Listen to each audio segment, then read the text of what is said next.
শাড়ি পরার উপর ডিপেন্ড করে তোমাকে হাইটে লম্বা লাগবে নাকি শর্ট দেখতে লাগবে।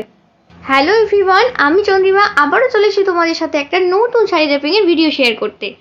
আজকে আমি তোমাদের শেখাবো যারা অনেক হাইটে লম্বা, তারা চাও একটু যাতে শাড়ি পরলে শর্ট লাগে, তাদের জন্য আজকের এই ভিডিওটা স্পেশালি।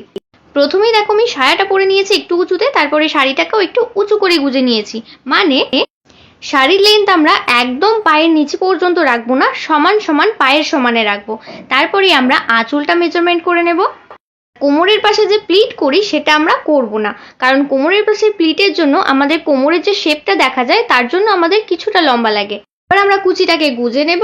তারপরে এবার আসবো আঁচলের পালা।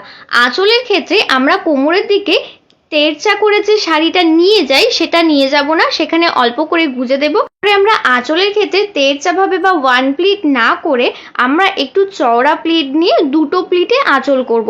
তাহলেই দেখো হাইটটা কতটা শর্ট লাগছে, অনেকটা মেজারমেন্ট কমে যাচ্ছে। তোমরা বুঝতেই পারছো কতটা হাইটটা আমার শর্ট লাগছে। লাস্টে আমি অনেকগুলো ফটো অ্যাডজাস্ট করে দিয়েছি, তোমরা দেখে জানিও কেমন লাগছে। এই ড্রেপিং ভিডিওটা সব থেকে ইউনিক, তোমাদের কেমন লাগলো অবশ্যই কমেন্ট করে জানাও। টাটা।